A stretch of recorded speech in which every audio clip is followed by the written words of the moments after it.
Choice brothers శ్రావణ వేడుకలు అన్ని రకాల వస్త్రాలు శ్రావణంలో కూడా ఆషాఢం ధరలకే అమ్మకం. మిథునం టాపిక్. మిథునం సినిమాలో ఫస్ట్ బాలసుబ్రహ్మణ్యం గారి ప్లేస్లో మిమ్మల్ని అనుకున్నారంట భరణి గారు. మొత్తానికి చరిత్ర అంతా చదువుతున్నాం. అసలు అది మీ మీద చాలా వర్క్ చేశారు, మీరు దానికి గెటప్స్ కూడా అనుకున్నారు, మరి అంత అనుకుని నేను అన్ని ఆబ్జెక్టివ్ టైపుల్లో నువ్వు 1 లైన్ క్వశ్చన్ అడిగితే నేను హాఫ్ లైన్లో జవాబు ఇవ్వాలి అనుకుంటున్నాను ప్రతి ప్రశ్నకి. నువ్వు అడిగే ప్రతిదీ కూడా ఒక వాల్యూమ్ 1 వాల్యూమ్ 2 కూడా పెడితే తప్ప అవ్వని అంత ఏం పర్లేదు, డీటెయిల్గానే కావాలి. చెప్పండి ఎందుకు మీరు అది ఎక్కడ కుదరలేదు? నాకు తెలిసి మీరు అలాంటి క్యారెక్టర్లు వదులుకోరు, అలాంటి క్యారెక్టర్లు మీరు కోరుకుంటారు. అన్నీ జరిగాయి. ప్రొడ్యూసర్స్ ఎల్బి శ్రీరామ్ మీద మార్కెట్ ఓకే. అతను కూడా విశ్వ ప్రయత్నం చేశాడు భరణి.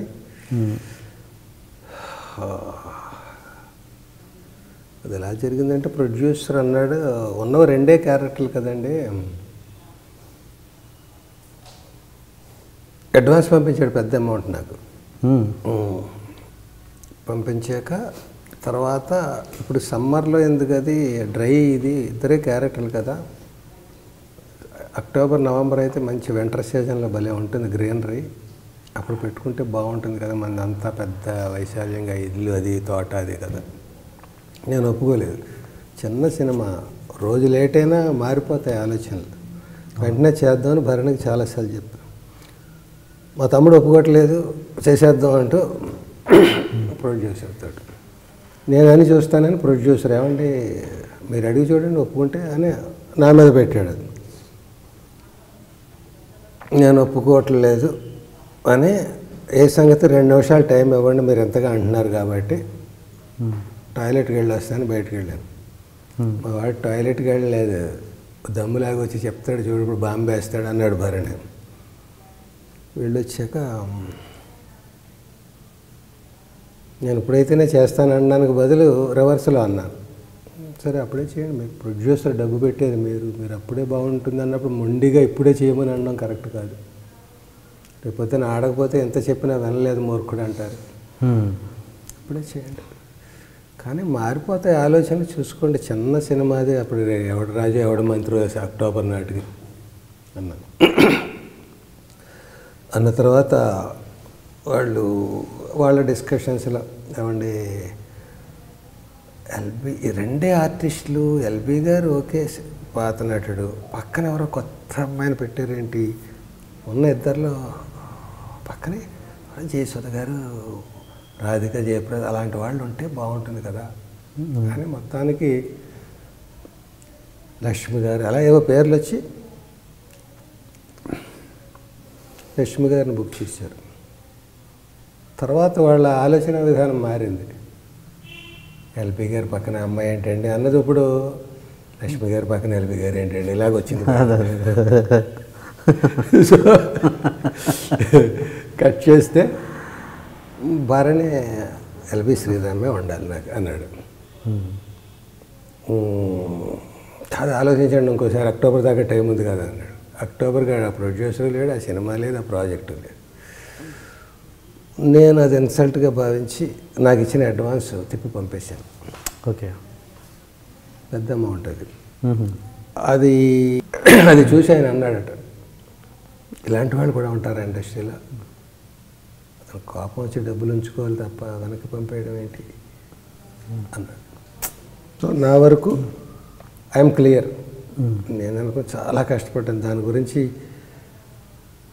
కరాటే నేర్చుకున్నాను. ఒక సీన్లో అది కరాటే చేయాలి, ఒక సీన్లో వాడు ఇంగ్లీష్ ఇది చెప్పాలి, అది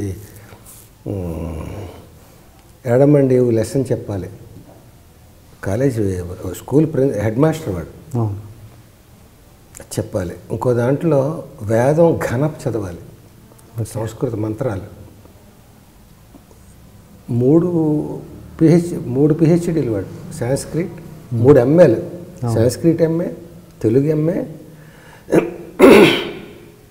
ఇంగ్లీష్ ఎంఏ 3 చదివాడు వాడు.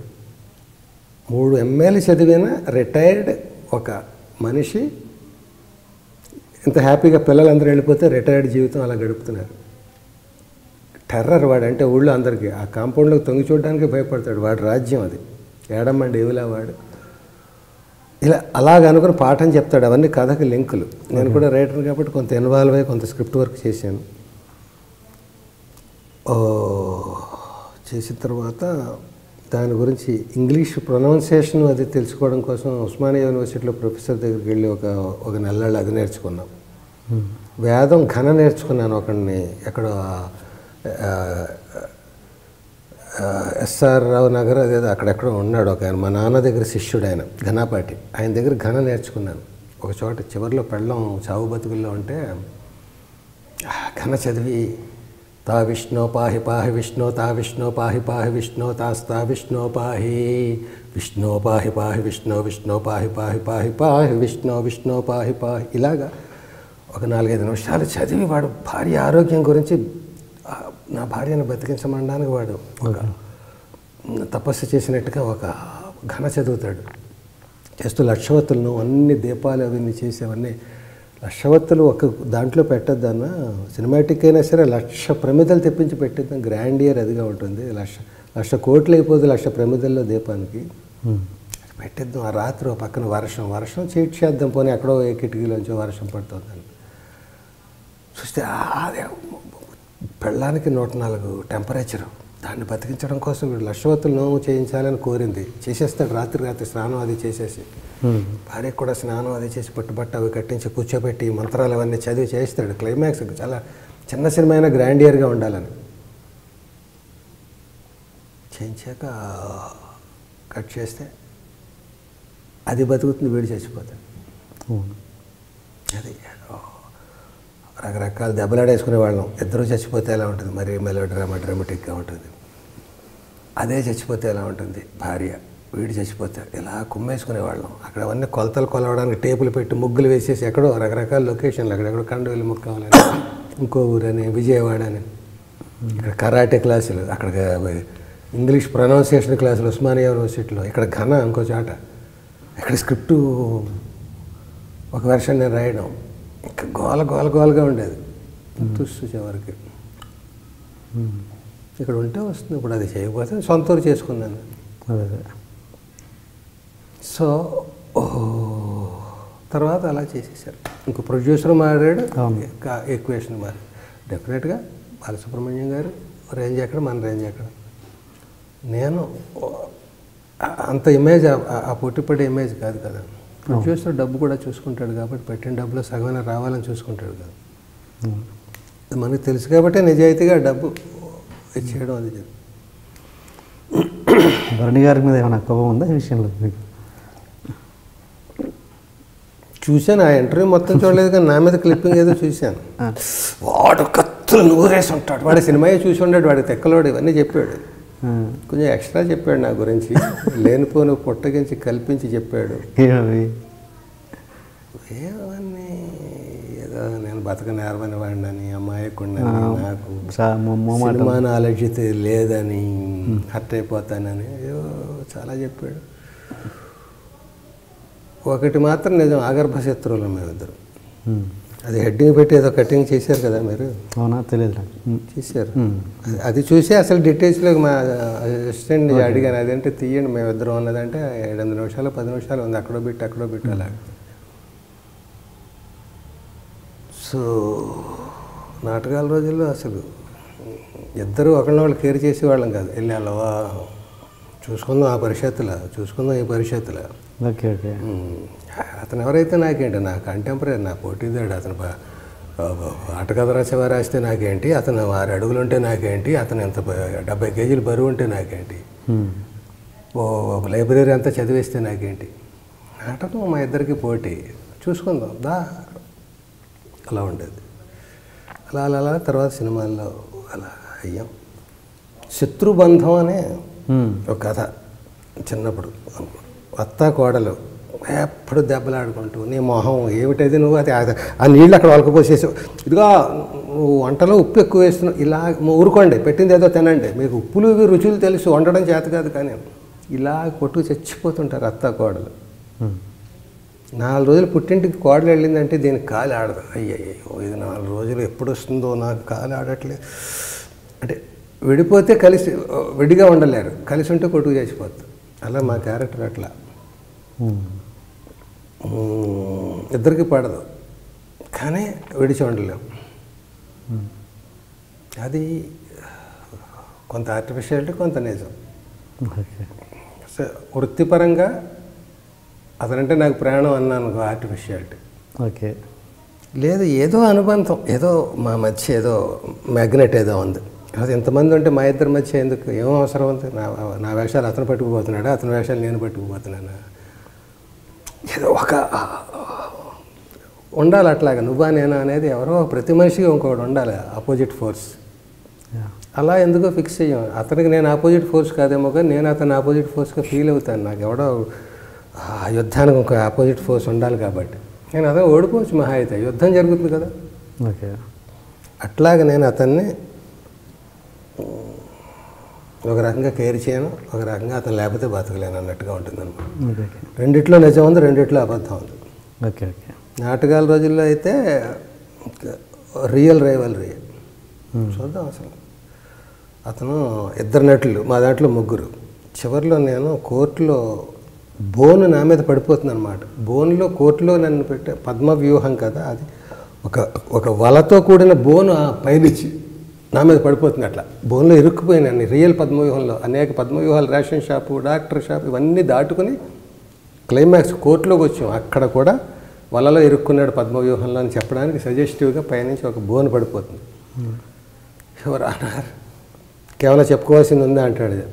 ఓకే. ఇన్ని అన్యాయాలు చుట్టుముట్టి నన్ను ఇలాగా మట్టు పెట్టడానికి ప్రయత్నిస్తుంటే ఇంకా చెప్పుకోవడానికి ఏం లేదు. అక్కడ ఆ అన్యాయం జరిగింది, ఇక్కడ ఈ అన్యాయం జరిగింది అంటుంటే స్పాట్ లైట్, అదంతా డార్క్ స్టేజ్, జడ్జి మీద ఒక లైట్ పడుతుంది, లాయర్ నన్ను దుయ్యబట్టేస్తుంటాడు, నేను దుర్మార్గుడిని, ఇది అయితే నా డబ్బు మరిగి. నాకు అన్ని నెగిటివ్ ఫోర్సులు. దాన్ని ఎఫెక్టివ్గా రావడం కోసం ఈ వల గిల ఇదంతా. వాళ్ళు ఒక స్కల్ పట్టుకొచ్చేవారు. వాళ్ళ ఇద్దరే పాత్రలు, ఒక స్కల్. ఒకళ్ళు సెటైర్లు వేసుకునేవాళ్ళు. వచ్చేసారు పుడింగులు, ఇద్దరు ఆర్టిస్టులు ఊపుకుంటూ వచ్చేసారు కపాలం ఒకటి పట్టుకొని, ప్రైజులు అట్టుకుపోదామని. మీరు రాలేదేంటి అలా నెట్టు అదే పట్టుకుని ముందు అది వాళ్ళు అనేవారు, తర్వాత మేము అనేవాడు. ఇట్లాగా చూసుకొని రాత్రి ప్రదర్శన ఉంది కదా అన్నట్టుగా ఉండేవాడు. కానీ మా శత్రుత్వం జడ్జీలకు తెలుసో ఏమో తెలియదు, కానీ ఈక్వల్గా పంచేవారు త్రాసులో. బెస్ట్ ప్రొడక్షన్ నాటకం, ఉత్తమ నాటకం వాళ్ళకి ఇచ్చేస్తే, రెండో నాటకం సెకండ్ మాకు ఇలా ఇచ్చినందుకు నాకు ఉత్తమ రచయిత, ఉత్తమ దర్శకుడు ఒక 3-4 ప్రైజులు ఇండివిజువల్ నాకు, వాళ్ళకు ఇంకొకటి ఏదో, లేదా రివర్స్ ఉత్తమ నాటకం మాకు వచ్చేసి ఇంకో 1-2 ప్రైజులు వస్తే వాళ్ళకి 3-4 వేరే ఇండివిజువల్ ప్రైజ్. ఇలాగా కొంతకాలం అలాగ సాగారు. సినిమాల్లోకి వచ్చాక అతని పోకడ అతనిది, నా పోకడ నాది. ఇద్దరు కలుస్తూ ఉండేవాళ్ళం, సెటైర్లు వేసుకుంటూ ఉండేవాళ్ళం. ఓకే. ఇంతకీ మిథునం సినిమా చూసారు? చూడలేదు. టీవీలో కొంత పార్ట్ చూశాను. అతను మాట్లాడింది మాత్రం అవన్నీ మొక్కలు కలిపి ఇమ్మని మా వాడిని అడిగి, అదేదో 40 గంటలు ఉంది ఇంటర్వ్యూ, నేను చూడలేను, 4 నిమిషాలు అది కలిపి అంటే అదే 10 నిమిషాలు ఉంది అవన్నీ కలిపితే. వాడు ఇలా రకరకాల ఎక్స్ప్రెషన్లు ఇచ్చాడు, చాలా ఎక్కువ చేస్తున్నాడు అనుకున్నాను.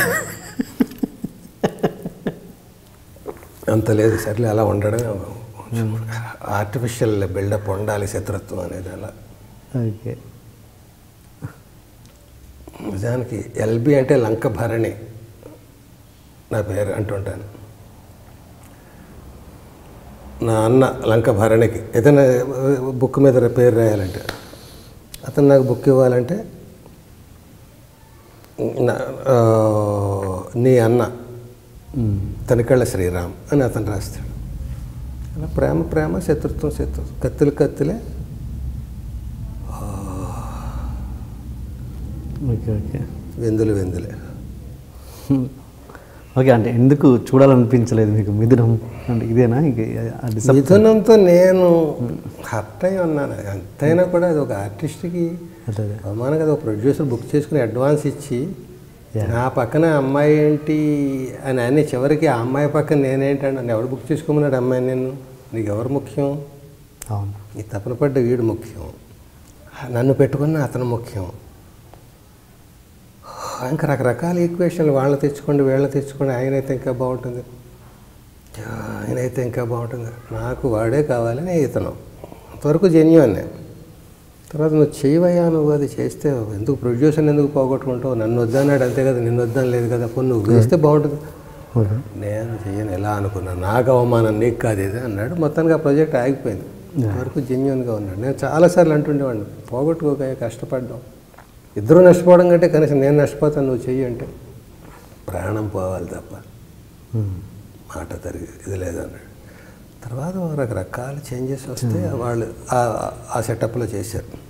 ఇంకా నేను ఎందుకు చూస్తాను, అది నాకు ఏం ఆనందం వస్తుంది దాన్ని చూసి, బాధపడి వాళ్ళని తిట్టుకుంటాను, జలసీ అయినా పడతాను. ఆర్టిస్ట్గా అది ఉంటుంది వద్దన్నా కూడా. అది ఎందుకు కొంత చూడకుండా ఉంటే హాయిగా ప్రశాంతంగా ఉండొచ్చు అని చూసాను. చూడలేదు, ఉండాలి అది. ఇప్పుడు పెద్దవాళ్ళ గురించి అర్థం అవడానికి చెప్పుకుంటే కానీ వాళ్ళతో పోల్చుకోవడం కాదు. రామారావు గొప్పవాడా, నాగేశ్వరరావు గొప్పవాడా? మా 7 అన్నదమ్ములు, 2 అన్నదమ్ములు, రామారావు గొప్పవాడని ఒకడు, నాగేశ్వరరావు గొప్పవాడని ఒకడు దెబ్బలాడుకుని ఓ రోజంతా పెద్ద దెబ్బలాడు. వాళ్ళు 10 ఏళ్ళు 7, 8 ఏళ్ళు మాట్లాడుకోలేదు, కేవలం ఈ టాపిక్. జనంలో ఆ క్రేజ్ వాళ్ళకు ఉంది కాబట్టే వాళ్ళెదురు వాళ్ళకి శత్రుత్వం కంటే కూడా జనం హైప్ చేసిన కాంపిటీషన్ ఎక్కువ. అలాగే వాళ్ళ రేంజ్కి వాళ్ళైతే మా రేంజ్కి మేము నువ్వెంత అనుకోవడంలో ఒక పందెం ఉంటుంది, ఒక గేమ్ ఉంటుంది, ఒక ఆర్టిఫిషియల్ అట్మాస్ఫియర్, పోటీతత్వం ఉంటుంది. మేము నాటకాల నుంచి వచ్చాము, నాటకాలు పోటీల్లో పాల్గొనడం, పోటీల్లోనే నువ్వో నేను తేల్చుకుందాం అనేది అందులోనే ఉంది తత్వం. అదే ఆ పోటీల్లో పాల్గొనడమే నాకు అసలు జీవితంలో, ఆ ప్రైజ్ వచ్చినా రాకపోయినా ఎలా తట్టుకున్నావు, జీవితంలో కష్టాలని వాటిని తట్టుకునే శక్తి కూడా, మెచ్యూరిటీ కూడా నాటకాల వల్లే వచ్చింది నాకు. సో అది ఉండాలి, ఆర్టిఫిషియల్ బూస్టప్ ఉండాలి. ఆ మాత్రం ఎవరితోటో మనకు శత్రుత్వం పెట్టుకున్నాం అనుకో, జనం అలా అనుకోవడం కూడా మనకి. స్పర్ధయా వర్ధతే విద్య అందరూ చెప్పేది అది. అంటే స్పర్ధతోటి, శత్రుత్వంతో విద్య వర్ధిల్లుతుంది. అలాగే మా స్కూల్లో నాకు ఒకడు ఉండేవాడు, లింగరాజ్ అని. ఎప్పుడు మా ఇద్దరికి టగ్ ఆఫ్ వార్ పడుతుండేది. స్లిప్ టెస్ట్ దగ్గర నుంచి యాన్యువల్ దాకా ప్రతి సబ్జెక్టు, ప్రతి ఎగ్జామ్ ఫస్ట్ వాడిదా, ఫస్ట్ నాదా. టీచర్స్ కూడా తమాషాగా కింద నుంచి పైకి పేపర్లు ఇచ్చేవారు దిద్దాక. ఫలానా సుబ్బారావు 0, యాదవ వెంకట్రావు 5 మార్కులు. బుద్ధి లేదురా, ఇలా అందరికీ ఇచ్చి 2 పేపర్లు ఉండిపోయావు. అది నాది ఆడిదేను. టెన్షన్, మాకు టెన్షన్, క్లాసుకి కూడా టెన్షన్. ఇప్పుడు ఫస్ట్ ఎల్బీదా ఆడేవాడు లింగరాజ్, ఆడిదా ఎవరితో ఒకళ్ళు ఫస్ట్ సెకండ్ చదివేవారు. అప్పుడు ఇంకా ఫస్ట్ ఎవరితో చదవక్కర్లేదు. అలా ఓ దాంట్లో వాడిదైతే ఓ దాంట్లో నాది, అలాగేదో ఉండేది. అప్పుడు ప్రతి చదవడం కూడా ఈసారి వాడు మొన్న ఫస్ట్ పట్టుకుపోయాడు, ఇందులో వాడికి ఇవ్వకూడదని. అలా ఎదగాలంటే ఒక ఇది ఉండాలి. లేకపోతే నేనే పొడిగి నేనే గొప్ప అనుకుంటే ఏం ఎదుగుతాం? మన మించిన వాడు లేడు అనుకుంటే అహంకారంతో ఏం చేయలేం. శత్రుత్వం అయితే మనకి శత్రుత్వం అయితే ఏమో కొట్టుకుంటున్నావా, ఏమన్నా కోర్టులో కేసులు వేసుకుంటున్నావా, మర్డర్లు చేసుకుంటున్నావా, అలాంటి ఇదే తప్ప మేము ఎంజాయ్ చేస్తాం. ఓకే, అలా ఇద్దరు అభిప్రాయాలు కలవకపోవడం కూడా అందమైన రిలేషన్ కొన్ని విషయాల్లో. అలా మేము కావాలని ఒకటంటే ఇంకోటి వ్యతిరేకంగా అన్నాం. నువ్వు అలా చేస్తావు, నేనైతే ఆడికి కుర్చీ వేస్తాను, నేనైతే అనేది అతను అంటాడు. నువ్వు అది భరణివి కనుక నేను భరణి కదా, ఎల్బి శ్రీరామ్ అన్నాడు. ఇలా ఏదో ఊరికేదో. కాబట్టి అన్నయ్య నువ్వు అన్నావు కదా నేను ఎలా అన్నానని, నువ్వేమంటావు అనొద్దా? నీ ఇంటర్వ్యూ తర్వాత నాది పెట్టాడు, ఫైనల్ నేనే, మళ్ళీ ఇంకో ఇంటర్వ్యూ పెట్టుకున్నాను, నువ్వేమంటావు? ఇదివరకు సి నారాయణ రెడ్డి గారు, ఆత్రేయ గారు, శ్రీశ్రీ గారు వాళ్ళందరూ పేపర్లో కొట్టుకునేవారు, వాడు రచయిత అంటే ఏడు రచయిత అని. అలాగా ఇప్పుడు నువ్వు నటుడువా నేను నటుడువా అని కొట్టుకుందా. ఓకే, అదే మీకు చాలా మొహమాటం అని అది ఆయన భరణి గారు చెప్పిందని కదా. మామూలుగా మీకు చాలా ఎక్కువ మొహమాటం, అంటే ప్రొఫెషన్ పరంగా కాదు, మామూలు పర్సనల్ లైఫ్లో. అలాంటి ఇంకా ఆడవాళ్ళంటే నాకు తెలిసి ఇంకా మొహమాట పడుతుంటారు. ఆడవాళ్ళంటే ఇంకా మొహమాట పడుతుంటారు మీరు మాట్లాడడంలో. అలాంటిది మీరు చాలా చాలా సినిమాలలో కొన్ని రొమాంటిక్ సీన్స్ కూడా చేశారు రమేష్ రీతో దానిలో. అలాంటప్పుడు ఎలా ఎలా చేసేవాళ్ళు? అది కనిపిస్తుండేది, ఆ మొహమాటం అనేది యాక్టింగ్లో కూడా కనిపిస్తుంటుంది. నిజానికి రమ్యశ్రీ అక్కడ ఆలీ వీళ్ళందరూ ఉండగా కారు సర్రని ఆపి వీళ్ళందరూ సొంగ కాచుకుంటుంటే అంటూ ఉండేది. వీళ్ళందరూ ముందుకు మిమ్మల్ని కాదు అనేది అమ్మాయి అంటే, అన్ని కాదంట ఎవరిని మిమ్మల్నేనండి ఆలీ అనేది. అది అంటే వెళ్ళండి సార్ పిలుస్తుంది, గోల్డెన్ అవకాశం, రేపు పొద్దున మళ్ళీ మీరు క్లాసులో ఏం చెయ్యం, వెళ్ళండి బాబు మహానుభావు లేక ఏదో అనుకుంటే అక్కడికి వెళ్ళాక తలుపులు వేసేసి ఇంక మళ్ళీ దానికి బిల్డప్ వాళ్ళు ఓ చోట చేరుతారు. ఇది చూసి దాని స్క్రీన్ ప్లేలో చిన్న మాయ చేశాడు, కొంచెం గ్యాప్ ఇచ్చి చేశాడు, అక్కడ చెప్పినట్టుగా బోల్డ్ పెట్టడం, బట్టలు ఇది ఏదైనా బనియన్ కూడా తీసేయమని, బాడీ కొంచెం వీక్ పర్వాలేదు. ఇంత చేసి ట్విస్ట్ ఏంటంటే పిల్లలు అందరూ బొలు వచ్చేస్తారు. చూసారా, చిన్నప్పుడు బూస్ట్ తాకిపోతే పెద్దప్పుడు ఈ అంకుల్లా అయిపోతుంది. నేను షాక్, అసలు నాకు ఆ సీన్ ఇక్కడ నిజంగా అసలు నువ్వు అన్నట్టుగా అది చేయడమే మొహమాటం మనకి. తీరా చేసిన తర్వాత ట్విస్ట్, అది అక్కడా దెబ్బ ఇక్కడా దెబ్బ, అది అసలు ఆ థాట్ గొప్ప సీన్లు. అది ఒకటి, ఒక పిల్లలకి బుద్ధి చెప్పడానికి ఒకరికి ట్రాప్ చేసి కారెక్కించుకు ఇంటికి తీసుకురావడం అనేది అసలు ఆ థాటే నావెల్ థాట్. ఇది ఓకే, దీంట్లో రొమాన్స్ ఏముంది ఏం లేదు, కానీ కొన్ని రొమాంటిక్ సీన్స్ కూడా చేశారు మీరు. ఇంకా తప్పదే, ఇప్పుడు రావు గోపాలరావు గారు అన్నట్టుగా కొన్ని వేషాలు వేయాలి, కొన్ని వేషాలు వేయాలండి అయ్యా అన్నట్టుగా వేయాలి కదా. అన్నీ మనకి చెప్పరు కదా, స్క్రిప్ట్ ఇదిగో అండి మేము ట్రయల్ కూడా షూట్ చేసాం, ఇలాగే ఉంటుంది మీ క్యారెక్టర్ అని చెప్పరు కదా. పైగా ఇబ్బంది ఏమైనా ఉంటే అసలు చెప్పరు. అందులో బాగున్న సీన్లే రెండు చెప్తారు, మీద అయ్యి బాబోయ్ మామూలు క్యారెక్టర్ కాదండి ఇది అన్నట్టు. ఆహా మంచి వేషం ఎన్నాళ్ళకి పడింది అనుకుంటున్న తర్వాత ఇందులో కొన్ని ఇలాంటివి ఉంటాయి. అది ఉంది కనుక నేను చేయనని వెళ్ళిపోయే పరిస్థితులు ఉండవు. మన హీరోలు అలా రిజెక్ట్ చేయడానికి, సీన్లు మార్పించేయడానికి. మార్పిస్తేనే ఇందాక మాట్లాడుకున్నాం కదా, మీరు అందరిలో ఇన్వాల్వ్ అవుతారట, ఇంటర్ఫీర్ అవుతారట అనేది అది కంప్లైంట్గా అనుకున్నాం కదా. మరి అలాంటి ఉన్న వేషాలు పోతాయి కదా. ఇలాంటి సీన్స్ టీవీలో కానీ థియేటర్లో వచ్చినప్పుడు ఇంట్లో రియాక్షన్ ఏంటి? మేడం రియాక్షన్ కానీ పిల్లల రియాక్షన్ కానీ? తెలుసు నా గురించి, నా చరిత్ర తెలుసు కాబట్టి సినిమాలో చేయాలి తప్పదు అనుకుంటారు తప్ప పిల్లలు వాళ్ళు ఏం ఎక్స్ప్రెస్ చేస్తారు. పాప నన్ను భలే చేసాడు నన్ను ఇంకా బాగా చేసి ఉండాల్సిందని వాళ్ళు అనుకుంటారేమో కానీ నాకు చెప్పరు కదా. అంటే కొంచెం ఏదైనా అదనమాట. యాక్టింగ్ పరంగా మీరు ఇంకా ఏదైనా చేయాలనుకున్న డ్రీమ్ క్యారెక్టర్ అండ్ మీరు ఇంకా ఫలానా డైరెక్టర్తో వర్క్ చేయాలనుకున్న డైరెక్టర్ ఏదైనా ఉందా? అలాంటి పాత్ర కానీ అలాంటి డైరెక్టర్ కానీ? రెండు కూడా ఫలానా పాత్ర నా దగ్గర ఏం లేదు, కానీ చెయ్యని పాత్రలు బోల్డ్ ఉన్నాయి. నేను ఏం చేశాను, క్యారెక్టర్లు 400 సినిమాలు చేశాను. అందులో కొన్ని రెప్యుటేషన్స్ ఇవి తీసేస్తే 200 క్యారెక్టర్లు చేసి ఉంటాను. Variety of characters 250 చేశానేమో. 250 మనుషులే నా విచిత్రమైన మనుషులు అంట. ఎన్ని రకాలు ఉన్నాయి. అవన్నీ ఒక రైటర్గా ఉన్నప్పుడు అలా చేయొచ్చు ఇలా చేయొచ్చు ఎవరిని చూసినా కూడా అలా అనిపిస్తుంది. మనకు అనిపించింది అలా చేసేయలేం కదా. సో ఎన్ని చేసినా ఇంకా మిగిలిపోతూ ఉండాలి. ఇందాక చెప్పానే, ప్రతి కథకి పూర్వకథ ఉత్తర కథ రెండు ఉంటాయి. ఇదే కథ కాదు జీవితం అంటే. మన 80 ఏళ్ళ 100 ఏళ్ల జీవితంలో ఒక ఏడాదో 2 ఏళ్ళలో కథ ఇది. అంతకుముందు 25 ఏళ్ళ కథ, 24 ఏళ్ళ కథ ఉంది. ఈ తర్వాత 74 ఏళ్ళ కథ ఉంటుంది. అలాగా ఎప్పటికీ కూడా కొన్ని బ్యాలెన్స్లు ఉండిపోతాయి మన కోరికల్లో, మనం చేయాల్సినవి. అలా ఉండాలి కూడా. అన్ని కోరికలు తీరిపోయి అంటే నువ్వు బతికేం లేవు, వేస్ట్ కదా. వేషాల గురించే కాదు, ఏదో కోరికలు ఉండాలి. నేను నా కూతురికి ఏదో చేయాలి, నా కొడుకు ఇంకా ఏదో చేయాలి, నా భార్య పాప నా తర్వాత ఏంటి, ఇవన్నీ ఏంటి, నా దగ్గర అప్పులు ఎన్ని ఉన్నాయి, ఆస్తులు ఎన్ని ఉన్నాయి, వాడికి ఏదో చేయాలి అన్నీ ఇలాంటి లెక్కలు ఉంటాయి, నాకే కాదు ప్రతి మనిషికి. అంటే ఎప్పుడు ఎన్ని చేసినా చచ్చిపోయే ముందు ఇంకా కొన్ని అన్ఫినిష్డ్ మ్యాటర్స్ ఉంటాయి. ఆ మ్యాటర్స్ ఉండాలి కూడా. ఏమైనా జీవితం అనేది అందులో ఈ సమస్యలు, ఈ ప్రతిరోజులు ఇవన్నీ సముద్రంలో కెరటాలు లాంటివి. ఈ కెరటాలు తగ్గిపోయి స్నానం చేద్దామని వాడు గట్టిని చెంబిచ్చి కూర్చున్నట్ట, ప్రశాంతంగా డిస్టర్బ్ చేస్తున్నాయి కెరటాలు. ఎప్పుడైనా తగ్గుతాయి అవి? అసలు కెరటాలు ఎందుకు తగ్గాలి నీకు? కెరటాలు లేకుండా సముద్రం స్టాగ్నేటెడ్ వాటర్ని ఊహించుకోగలవా? బాగుంటుంది అది. అసలే ఉప్పు నీరు, ఇంకా కెరటాలు కూడా లేకపోతే కుళ్ళు కదా. కెరటాలు ఉండాలి, జీవం, జలం, చరం